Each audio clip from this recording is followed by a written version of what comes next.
네, 안녕하세요. 예스맨입니다. 여러분들의 구독과 좋아요로 이 채널이 유지되고 있습니다. 네, 영상 속도는 1.5배를 추천드리는 바이고요. 네, 이번에도 어떤 소식이 나왔는지 같이 한번 내용을 보도록 하겠습니다. 네, 중국의 소식부터 먼저 설명을 드리려고 하는데요. 중국 정부가 석탄 가격을 안정화를 위해 개입한 영향이 있었고, 일부에서는 겨울에 다시 석탄 가격이 상승할 수 있다는 의견이 계속 나와주고 있습니다. 네, 19일 기준으로 장수성 에너지가 저감 조치가 다시 부과되며 4강을 비롯한 장수성 철강사들이 철강 생산에 어려움을 겪고 있다. 그리고 4강은 철근 생산량의 60%, 선제 생산량의 80%를 줄이기로 했다라고 하고요. 10월 초에 완화되었던 에너지 저감 조치에 다시 시행되며 철강 생산의 불확실성을 높이고 있다라고 합니다. 그리고 런던의 금속거래소가 재고가 47년 내 최저치를 기록을 했다라는 내용도 있네요. 그 다음으로 중국의 국가발전개혁위원회는 높아진 석탄 가격을 합리적인 수준으로 유지하기 위한 방법들을 모색하고 있다는 발표를 했고요. 구체적인 방법으로 석탄 생산을 늘리고 가격의 상한선을 제한하며 비축 물량을 방출 또는 나머지 부분에 대해서 또 다른 방안이 있으면 적극적으로 개입을 하겠다라고 나오기도 있습니다. 18일 기준으로 중국의 석탄 생산량은 1160만 톤을 기록을 했으며 9월에 일평균 생산량보다 120만 톤 증가를 했고 중국은 일평균 석탄 생산량을 최소 1200만 톤으로 유지할 계획을 또 갖고 있다고 합니다. 여기서 재미난 거는 동계올림픽이 이제 조만간에 코앞에 있는데 생각보다 탄소에 따른 배출의 ESG를 좀 신경을 쓰면서 관리를 하는 것인지 아니면 또 다른 의도가 있는 것인지 이런 측면이 조금 얽혀져 있고요. 그 다음으로 또 다른 방향성, 오히려 이런 규제, 에너지 규제 정책을 좀 펼치면서 또 다른 측면은 해당에 있는 물가 추이가 생각보다 중국 국가에서 마진율이 좀 많이 나오지 않는 형태인 것이죠. 그것도 좀 고려하면서 약간의 템포를 좀 끊어치려고 하는 거 아니겠냐라는 의견도 있었습니다. 그 다음으로 미국의 소식인데요. 파월 연준 의장이 공급망 제한 및 인플레이션 급등이 내년까지 지속될 것이라는 발언을 내놨는데요. 공급망 제약, 높은 인플레이션, 구인난으로 임금 압력이 예상보다 장기화될 것이며 내년까지 지속될 것이라는 발언을 하기도 했었다. 그러나 인플레이션 상승 압력은 내년에 코로나 압력이 완화되면서 같이 진정될 것으로 전망을 내놓기도 하고 있는데 제가 보기에는 좀 더 시간이 필요할 것으로 보여집니다. 그렇지만 내년 때부터는 선진국 대반에 있어서 어느 정도는 좀 괜찮아질 것이다. 그 이유는 무엇이냐면 이런 거예요. 여기서도 구인난이라고 되어져 있습니다. 요새는 맞벌이 아니면 정말 힘들죠. 예를 들어서 남자와 여자가 둘 다 생산성 있는 노동의 참여 역할로 움직여 주어야 되는데 오히려 어떻게 보면 해당에 있는 어린이들이 실제 학교까지 등교하기가 지금은 좀 어렵죠. 그래서 어쩌다 보니 어쩔 수 없이 또 그 형태에서 또 집에서 일을 하면서 육아까지 또 하다 보니까 그게 좀 힘들다 보니까는 자연스럽게 일을 그만두시는 분들도 있었고 그 그만둠으로써 미국에서는 또 여러 가지 실업 기금이나 이런 측면을 또 빠방하게 또 주었죠. 그런 형태로 또 가다 보니까 약간의 좀 더 회복하려고 하는 시점에서 장기화가 좀 있었다. 왜 그러냐? 기존에 받았던 재난기금 자체가 워낙 풍요롭게 주었다 보니 오히려 저축 부분이 좀 더 되었고 그걸로 인해서 내가 좀 더 장기화적으로 휴식기를 가져갈 수 있는 그 여력도 가져갔거니와 그리고 하나 더 보게 되면 실상 지금에 있는 이 상황에서 약간의 코로나가 끝나지 않았는데 여기서 내가 아팠을 때 미국은 약간의 그런 병이 발생을 했었을 때 생각보다 그런 부가 비용이 좀 많이 들어가잖아요. 병원 시스템, 의료 시스템 자체가. 그러다 보니까 그것에 따른 약간의 우려감도 좀 볼 수도 있겠죠. 즉, 여기서 포인트는 왜 내년에는 좀 괜찮아질 거냐인데, 기존의 어린이에 따른 백신의 허가가 내년 초에 거의 허가가 나올 것으로 보여지기 때문에 웬만하면 그렇게 되면 자연스럽게 학교를 등교를 보내고 내가 또 다른 생산성을 또 가져갈 수가 있기 때문에 그런 형태에 따른 분석이 좀 많이 나와주고 있다. 뭐 이렇게 보시면 될 것 같습니다. 그 다음으로 애틀랜타 연은 총재가 연준의 22년 3분기에서 4분기 금리 인상을 할 것이라는 전망을 나오기도 했었는데요. 연준에서 30년 만에 최대폭을 기록한 인플레이션 상승세를 일시적이라고 부르는 것은 거부한다라고 발언을 하며 물가 상승세, 노동시장 수급 불균형을 예상보다 더 오래 지속될 것이라는 언급을 했으며 인플레이션 상황을 계속 주시하고 있으며 대응하기 위해 연준은 22년 3분기나 4분기에 금리 인상을 할 수 있을 것이다라는 또 립 서비스를 하고 있죠. 그렇지만 저는 오히려 좀 더 앞당겨질 수도 있고 오히려 여기에서 약간 립 서비스로 내년에 할 걸 미리 땡겨서 조금 더 기간적인 부분을 여유롭게 줄 수 있는 그런 착시전 형상을 좀 주지 않았나라는 주관적인 메시지를 좀 던지고 싶고요. 그리고 샌프란시스코 연은 총재는 인플레이션은 급등하고 있지만 금리 인상은 경제에 도움이 안 된다라고 발언. 글로벌 공급량이 예상보다 더 취약할 수 있다며 공급망의 문제 해결이 좀 필요하다. 근데 이건 신흥국에 얼마나 백신 보급률을 더 빠르게 진척도 있게 해줄 수 있냐가 관건이 될 것 같고요. 그 다음으로 중국에 따른 그런 여러 가지 에너지 부분에 따른 해결도 이번 공급망 추이에 따른 좀 일부 해소가 되어야 되는데 그것도 좀 쉽지 않은 형태인 게 같이 맞물려져 있다라는 것이겠죠. 그 다음으로 중국의 헝다그룹 지급 유예기간 종료에 달러채 이자 송금을 했다라는 내용이 또 나와져 있었고요. 달러 인덱스 추이는 93.95를 기록을 했다라고 합니다. 연준 의장의 테이퍼링 시사 발언에도 불구하고 헝다그룹의 디폴트 위기가 모면했다라는 내용으로 약간 약세를 보여주었다라는 것과 금 가격이 원수당 1795달러 선의 마감을 보여주었다라고 하는데요. 인플레이션 급등이 지속될 것이라는 발언이 이어지면서 물가 상승에 따른 우려가 부각된 점이 상승 요인으로 작용을 했다라는 점과 그 다음으로 유가는 배럴당 83.7달러 선의 마감을 보여주었다고 하는데요. 겨울에 따른 성수기 부분에 따른 증가 추이가 상당히 먹혀 들어갔다. 뭐 이런 내용으로 보시면 될 것 같습니다. 그 다음으로 코인에 대한 소식을 전달해 드리도록 하겠는데요. 국회 발의된 가산자산법에 놓친 것들이 있다. 그건 불공정 거래 행위라고 볼 수가 있는데 시공간을 초월하는 특성을 갖고 있기 때문에 불공정 거래를 적발하실지 있을지가 중요하다라고 금융혁신기획단장이 이런 이야기를 했는데 어떻게 보면 잠재적인 범죄자를 안 만들었으면 좋겠어요. 매번 이야기를 하지만 또 한 번 저는 그대로 계속 진행을 하도록 하겠습니다. 그게 무엇일까요? 당연히 코인과세 결손 2월 공제 부분을 좀 해주었으면 좋겠다라는 것이죠. 아직도 이거는 아마 힘들 것으로 통과가 어려울 것으로 저는 보고 있습니다. 지금이면 못해도 15만이 넘어갔었어야 했는데 그렇지 못했다라는 것이죠. 여러분들 또한 너무 노력을 많이 해주셨고 정말 감사하지만 뭐 제가 일개 유튜버 뭐 나머지 뭐 코인 유튜버 뭐 10만 명이 넘으신 분들이 뭐 그렇게 많이 도와주시지 못했기 때문에 그런 게 아닌가라는 그런 이야기를 좀 드리고 싶고요. 좀 안타깝다라는 또 생각도 듭니다. 제가 힘이 없어서 그런 거겠죠. 더 열심히 하도록 하겠고요. 그 다음으로 이더리움 네트워크 이더 누적 소각량이 60만 이더를 돌파를 했다라는 내용과 앨런 머스크가 도저히 지지하는 이유가 사람들이 암호화폐 같다라고 이야기를 했습니다. 그래서 아무래도 암호화폐에 따른 그런 방향성과 그 다음에 이것이 얼마나 파급력이 있는 게 어느 정도 본인이 트위터를 통해서도 또 검증을 했고 확인을 했기 때문에 계속 이런 약간씩 어그로를 끌려고 하는 그런 측면이 좀 보였던 측면이 없지 않아 있거니와 물론 다른 의도도 있겠지만요. 전 도지에 대해서는 좀 잘 모르겠습니다. 각자 한번 생각을 해보셨으면 좋겠고요. 그 다음으로 바이비트가 선물 기반 ETF를 출시를 했다라는 점, 그리고 디파이 총 스테이킹 자산이 200조 원을 돌파를 했다라는 거. 그러니까 NFT가 아직도 버텨주고 주게 되면 디파이도 어느 정도 선은 유지를 계속 해주고 있다 정도까지는 되기 때문에 계속 번갈아 가면서 이 이 자산 추이가 지켜내지는지를 꼭 확인할 필요성이 있습니다.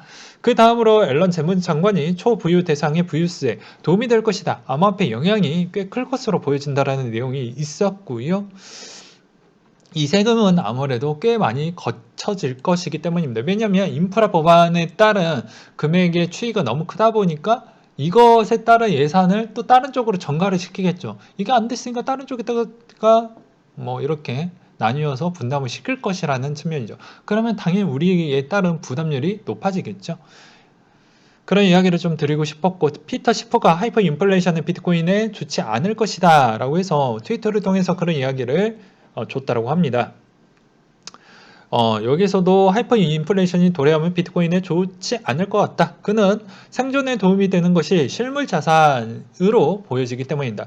정말로 시장이 안 좋아졌을 경우에는 다 필요 없고 달러로 결집이 됐듯이 정말 하이퍼 인플레이션이 맞다라고 하면 그게 정말 진짜라고 하면 그럴 수 있겠죠. 그 다음으로 애널리스트가 비트코인 5.4만 또는 5.8만 구간을 지지하고 경고해지면 신고점이 경신할 것이다 라는 의견이 또 있었고요. 그 다음으로 오미세고 보바 메인넷 업데이트가 10월 28일 기준으로 진행이 된다고 합니다. 내용을 보시게 되면 보바 네트워크를 설명을 하면 오미세고 레이어 1을 돌아가고 보바 네트워크가 레이어 2에 구축을 하는 것이다. 채널 관리자가 스냅샷 이후 오미세고 토큰을 어디다가 쓰냐라고 물어보니까 오미세고 트랜잭션 시 수수료와 보바가 레이어 2의 이더리움 레이어 1의 사이드 브릿지 역할을 하는 거라고 이야기를 해주었고, 한국 시간 기준으로 22일에서 29일까지 레이어 2에서 레이어 1으로 트랜잭션이 중지돼서 이 사이에 거래소 에어드랍이나 월렛 점검 등을 나올 거라고 했고, 실제 업비트가 이때 나왔다 라고 또 되어져 있습니다. 두 번째로는 보바의 가치는 중요하겠죠. 일단 오미세고 토큰의 1대1 총 유통량을 보면 오미세고의 홀더는 물량이 3분의 1이라 가치 그리고 오미세고의 3분의 1이라고 생각하면 된다 라고 간단하게 써 주셨네요. 그러니까 제가 바라보았을 때는 그 다음 시즌에서도 레이어 2는 여전히 좀 하나 정도는 들고 가야 되지 않을까 라고 저는 설명을 좀 드리고 싶거든요. 그 다음으로 플랜 B의 또 다른 또 발언이 추가적으로 나왔던 게 있었는데요. 올타임 하이 모드를 또 선언하기도 했습니다. 자, S2F 차트를 올리면서 마지막에 빨간 점이라는 이 부분을 볼 수가 있겠죠. 이게 올타임 하이 모드를 찍어 놓는 건데 이게 찍히면 자 보십시오. 빨간 게 한번 찍히면 강세를 많이 보여줬죠. 강세를 많이 보여줬고 강세를 많이 보여주었습니다. 그렇기 때문에 이번에 빨간 점 하나는 여전히 초강세를 보여줄 수 있다. 이 말의 의미는 어떻게 볼 수가 있냐면 이 빨간 선이 결집이 끝나는 시점이 어떻게 됐을까요? 약간씩 조정이 좀 깊게 나왔다라는 부분도 역으로 좀 생각을 해볼 수가 있거니와 그리고 비체인이 중국의 공무원 인증서를 발급을 했다라는 내용이 또 나와져 있는 게 있었고요. 그 다음에 부가적인 소식으로 통신 두절 40분 주식거래 최대 1조 원 피해 KT 보상 안 해주겠다라는 내용이 나왔습니다. 이거 뭐 해주면 뭐 거의 1년에 있는 수익 플러스 한 몇 년간 수익을 다 토해내야 되기 때문에 안 해준다라고 하겠죠. 그리고 뭐 가장 안타까웠던 게 요새 취업이 정말 힘들었는데 어떠한 청년이 면접 부분이 이 통신 때문에 못 봤다. 뭐 이런 이야기도 뭐 돌아서 좀 마음을 아프게 했던 부분이 없지 않아 있었거니와 그 다음으로 레딧이 NFT 마켓을 또 만든다라는 내용이 좀 있었습니다. 그리고 코인에 대한 소식을 한번 보도록 하겠는데요. 자, BTT 레이어 2 확장 솔루션 BTCC를 출시를 하겠다라고 했기 때문에 계속 연계적인 그런 스탠스로 트론이 확장이 되는 그런 모습을 좀 볼 수가 있게 되겠거니와 10월 말에 빛의 메인넷 업그레이드와 그리고 10월과 11월 중에 폴리메선 메인넷 런칭과 그리고 11월 1일 보라의 메인넷과 아이콘의 메인넷이 1일, 3일날 있었고요. 8일날 크리토닷컴의 메인넷과 11월 9일부터 10일 수요일이 있었고요. 11일 폴카닷의 파라체인 경매가 시작이 된다는 점과 11월 12일 오미세고의 보바 스냅샷과 15일 이케시의 네트워크 업그레이드, 27일 스택스 메인넷, 11월 중에 아이콘 에어드라스 스냅샷, 그리고 11월 중에 템 루트가 활성화된다라는 소식이 좀 있었습니다. 그리고 소더비에서 첫 NFT 연계 보석 경매를 진행을 해보겠다 라고 해서 네덜란드 미술관과 협력을 하겠다라고 하는데, 예술 쪽이 요새 좀 많이 치고 나가는 것 같아요. 왜 그러냐면 예술의 확장성이 어떻게 보면 좀 더 시장을 더 키워보고자 해서 약간 좀 더 인위적으로 도와주는 측면도 없지 않아 있는 것 같습니다. 제 느낌상은요. 네. 그리고 트위터에서 안드로이드 기기에서 비트코인 팁 서비스 테스트 중이다라는 또 내용이 있었습니다. 자, 내용을 보시게 되면 트위터에 후원하기 서비스를 시작한 이후 사용자들이 크리에이터들의 팁을 주는 것으로 허용이 시작을 했다라고 해서, 이게 이제 비트코인 결제가 8월 말에 트위터 베타가 추가가 되었다라는 게 상당히 재밌었죠. 예, 여기에 떡하니 있죠. 그래서 그 부분을 좀 언급을 드리는 부분이었고요. 이제 마지막으로 요 이야기를 좀 해드리려고 합니다. 예스맨님, 구독자님이 이제 또 이렇게 이제 물어보셨는데요. 너는 과연 어느 시점에 지금 조정이냐 아니냐, 넌 11월 중순에 정말로 팔 거냐 아니냐, 이런 이야기가 계속 많이 나와서 말씀을 드리는 건데, 저는 뭐가 됐던 간에 11월 중순 정도 때에 팔 생각을 갖고 있습니다. 네, 11월 중순 정도에 팔 생각을 갖고 있기 때문에 그렇게 그냥 알고 계시면 될 것 같습니다. 그 이유 중에 하나는 어차피 해당에 있는 약간의 비트코인이 조금 주춤주춤하고 도미넌스도 약간 주춤주춤할 때 이때 알트가 좀 더 달려주는 형태가 좀 보여주었으면 좋겠습니다. 그 이유는 간단하게 뭐 저의 매우 주관적, 아주 주관적으로 차트를 본다고 하면 어차피 이 6만에 대한 지지 구간이 약간의 스트레스성으로 좀 잡힐 수가 있기 때문에 좀 더 쉼표를 찍고, 그 다음부터 11월 달부터 중순부터 달려줄 것이냐 못 달려줄 것이냐에 따라서 거의 갈릴 것으로 보여집니다. 그래서 대부분 뭐 보게 되면 뭐 이거겠죠. 야, FMC 11월 4일 날 있잖아. 그거 너 그냥 내버려 둬도 될까? 저는 뭐 약간의 충격은 있을 수는 있어도 그렇게 막 요동치거나 그 정도까지는 아닐 것 같아요. 왜 그러냐면 이미 그럴 거라고 했으면 다우나 나스닥이나 나머지 부분에 따른 지수가 생각보다 더 많이 요동을 쳐야 되는데, 어차피 이거 너도 알고 나도 알고 님도 알고 여러분도 아는 내용입니다. 왜냐하면 어차피 답이 나와져 있는 게 11월 달에 발표해봐야 야 언제 할 거야, 어차피 해봐야 늦어져 봐야 내년 1, 2월, 빨라봐야 다음 달. 이미 답이 나와져 있는 중에 보기 1, 2, 3 중에 하나 선택하는 거고, 이미 여기에서 아시는 분들 다 세팅되어져 있고 준비가 되어져 있기 때문에 생각 대비보다 더 많이 빠졌다라고 하면 일시적으로 반등이 나올 것으로 보여진다라는 저희 매우 주관적인 생각이 좀 깔려져 있기 때문입니다. 그래서 그렇게 생각보다 충격적이진 않을 것이다 라고 저는 좀 설명을 드리고 싶고요. 그렇기 때문에 오히려 여기서 약간의 비트가 좀 쉬어가는 구간에 알트가 좀 가주는 방향으로 저는 생각을 하고 있는데, 오히려 이번에 비트가 약간 약세를 보여주었을 때 도미넌스는 오히려 좀 더 어떻게 보면은 알트 쪽을 좀 가주긴 했지만 생각보다 많이 가주진 못했다 라는 게 좀 아쉬웠습니다. 아무튼 뭐가 됐든 간에 11월 중에 알트 쪽으로 좀 많이 더 기회에 있는 장을 좀 만들어 주었으면 좋겠다라는 생각이 들어요. 그러지 못했을 경우에는 좀 알트한테는 생각보다 어려운 형태로 그려질 확률이 꽤 높을 것으로 저는 생각이 듭니다. 그리고 여러분들한테 매우 중요한 거는 무엇이냐면, 여기에서도 아직도 과세 유예에 따른 기대감을 계속 갖고 계시는 분들이 있습니다. 물론 내년에도 더 가고, 여기서 만약에 제 예상보다 더 오버슈팅 나와서 더 가면 더 땡큐겠죠. 근데 언젠가 한 번은 조정이 나올 것입니다.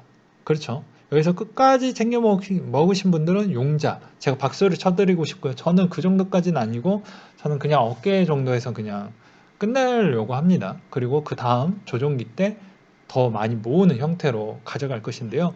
왜 아까 세금에 대해서도 이제 전략이 여러 가지가 있습니다. 그 이야기를 좀 드리고 끝내 보려고 해요. 왜 그러냐면, 자, 만약에 조종기가 좀 더 올라갔는데 만약에 내년 때부터 만약에 한다. 근데 이때 수익권 말고 장투자의 입장에서도 이때도 좀 고민을 해볼 필요성이 있어요. 더 들고 가도 상관은 없습니다. 상관은 없잖아요. 왜 그러냐면 만약 올라가는 시점에서 난 팔지 않고 어차피 더 올라갈 거니까 내버려 둬야지 라고 하는 것도 정답이에요. 그렇지만 반대로 여기서 올라가서 내려가는 시점이 만약에 여기서 더 올라가고 내년에 더 올라가면 제가 할 말은 없겠지만 내년에 만약에 한 번이라도 크게 꺾이는 타이밍이 만약에 이렇게 1범처럼 나오게 된다라고 하면 당연히 세금이 매겨지는 시점의 마감가가 달라지겠죠. 알트도 달라지겠죠. 그러면 여러분들은 여기에서 이만큼에 따른 시간적 소비와 세금을 빼고 그만큼 어떻게 보면 여러 가지 형태로 많은 기회를 날릴 수가 있습니다. 그러니까 올라갈 때 세금이 딱 지정이 되는 것도 상한에서 걸려주는 게 가장 좋은 거지 내려갈 때 걸리면 작살이 나는 거예요. 왜 그러냐면 예를 들어서 진짜 아주 안 좋은 케이스를 한번 보도록 할게요. 물론 그러면 안 되지만 예를 들어서 하다가 내년까지 유예된다고 해서 19년도처럼 여기에서 만약 걸쳤어. 그러다가 4년 뒤에 걸치고 나서 내가 여기까지 했는데 여기에서 여기까지 해도 차익분이 크긴 하겠지만 그래도 내가 좀 아쉽잖아. 뭔가 심리적으로 내 마음이 좀 불편해. 어쩔 수가 없는 거예요. 10억을 벌어도 2억 2천은 내게 아니야.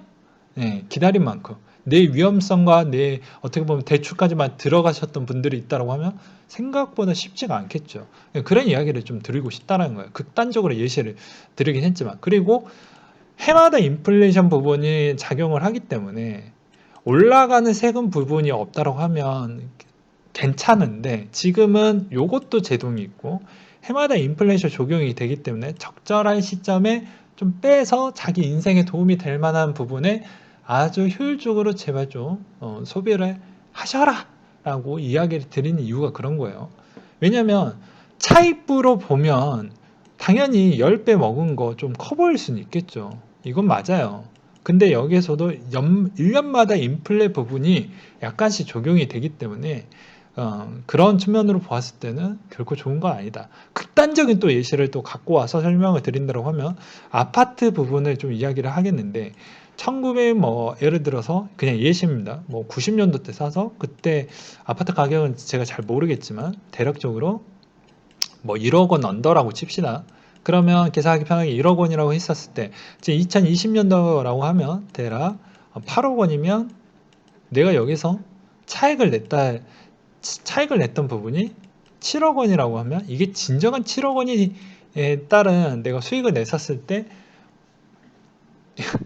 이게 진정한 7억일까요? 아니죠. 인플레가 어느 정도 작용이 되면서 7억 원이라는 부분이 나오고 거기에 이제 프리미엄 부분에 따른 차익이 나오긴 했지만 실질적으로 그 나머지에 있는 집값도 같이 올랐고 그런 부분이 좀 있죠. 그러니까 물가는 내가 있는 투자비 대비 물가 인플레 정도도 어느 정도 빼고 좀 계산할 필요성이 있습니다. 내가 존버한 만큼. 그러니까 존버에 따른 기간도 좀 더 적어야 되고 그만큼 세금 부분에 따라서도 어느 정도 좀 절세를 받아야 되고 그런 측면이 복합적으로 좀 있어야 더욱더 효율적으로 볼 수가 있다는 것이죠. 그래서 제가 계속 이야기를 드리는 게 인생의 전환점이 있었을 때 이제 세금도 곧 적용이 되니까 전환점이 있었을 때 그 전환점을 줄 수 있을 만한 도구의 수단으로 일정 돈이 좀 필요하다고 하면 약간 아쉽더라도 빼서 쓰라는 이야기가 그런 거예요. 내 몸의 가치가 좀 더 올라가져 있어야 그만큼 그 다음 시즌을 준비할 때도 그 돈으로 내 몸의 가치가 올랐기 때문에 그 돈으로 또 무언가에 따른 부가가치에다 더 넣어서 더 많은 부가가치를 창출을 할 수가 있기 때문이죠. 요 이야기를 좀 드리고 싶었습니다. 뭐 이게 적절한 예시일지는 모르겠지만요. 그리고 요게 좀 눈에 들어왔어요. 해당 정부를 욕하는 건 아니지만 저는 좀 아이러니합니다. 보면 교직원 공제외, 교직원은 정부, 근데 비트코인에 투자를 했네요. 그러니까 17년도 스탠스를 보면 저는 좀 짜증이 납니다. 그런 얘기를 그냥 애초에 하지를 말지 왜 해가지고 그래요. 예, 좀 그렇습니다. 전 좀 보기가 껄끄럽다라고 봅니다. 여러분들은 어떻게 생각할지는 모르겠지만요. 네. 그리고 대부분 투자라는 게 자체가 나쁜 게 아닙니다. 다 어느 정도 리스크를 감수해야 그만큼 이 돈을 내가 가져갈 수가 있는 거예요. 근데 아무런 도전 없이, 아무런 위험도 없이 그냥 나는 꽁으로 돈을 가져가고 싶어요. 라는 게 진정한 불로소득인데 세상에 불로소득은 없어요. 네. 요새 트렌드로 보았을 때는 토지가 인플레로 적용할 수도 있지만 그 토지가 정말 쓸모없는 토지는 10년, 20년, 30년이 돼도 쓸모가 없는 경우가 있습니다. 어떤 경우가 될까요? 당연히 어, 쓰레기 투기 토지나 아니면 또 두 번째로는 일본처럼 원자, 원자, 원자 부분이 약간 문제가 있어서 거기가 아예 100년, 1000년 동안 못 쓰는 동네가 되었을 경우에는 거의 못 쓰게 되는 경우죠. 물론 극단적인 예시이지만 그렇기 때문에 옛날에는 뭐 토지를 갖고 있었으면 토지에서 나올 수 있는 부가가치가 많았기 때문에 불로소득이라고 볼 수 있는 그 시대적 관점에서는 그게 어느 정도 통용이 되고 어느 정도 납득이 될 수는 있겠지만 지금 시대에 있었을 때 불로소득이 과연 있을까라고 보기에는 조금은 갸우뚱해하다. 그것도 핵심 구간 곳이 그만큼 적은데 그 구간에 있는 그 포인트를 제외한 나머지 쪽은 거의 대다수 불로소득을 내기에는 좀 어렵다라고 저는 표현하고 싶습니다. 오히려 더 위험한 부분에 베팅을 더 많이 해야지만 가능하다. 사업을 할 때도 한번 망해버리면 뭐 홍다처럼 뭐 그럴 수가 있겠죠. 그러니까 그런 거 감안하고 우리가 다 사업을 들어가지 않습니까? 근데 부자를 욕하는다? 자기 자식을 열심히 공부를 시켜서 그냥 남 밑에서 직장인 시키려고 그런 개 교육을 시키는 건 아니잖아요. 공무원 시키려고 보냅니까? 공무원 구급 시키려고 그런 거 같습니까? 아니잖아요. 네. 5급이나 도전하라고 그렇게 시키는 거 아니겠습니까? 그리고 남들보다 더 떳떳하고 더 자랑스럽게 키우려고 하는 거 아니겠습니까? 저는 그런 이야기를 좀 드리고 싶네요. 그러면 자기 자식이 부자가 되었을 경우에는 부자 부분을 질타할 수 있을까요? 그러니까 약간 내로남불이 좀 들어갔다라고 전 생각이 들어요. 그래서 내가 못 보는 건 내가 그만큼 재능이 없는 거지 남 탓하거나 남을 시기해서는 안 된다. 질투해서는 안 된다. 뭐 저는 그렇게 느껴집니다. 여러분들과 또 의견이 불일치할 수도 있고 일치할 수도 있겠지만 또 싫어하시는 분들은 또 싫어하시겠죠. 아무튼 투자할 때는 항상 한 번 더 신중하시고 한 번 더 위험할 수 있는 가능성이 내포되어져 있으니 그거는 꼭 감수를 하시면서 하셨으면 좋겠습니다. 요새 더욱더 죽겠습니다. 힘듭니다. 이런 이야기를 꼭 코인이 아니고 나머지 커뮤니티에서도 많이 들려와서 혹시나 우리 구독자님 많이 힘드신 분이 또 계실까봐 다시 한번 당부드리면서 본인 인생 신중하게 결정을 하시면서 투자에 임하셨으면 좋겠습니다. 네, 이상으로 마치도록 할게요.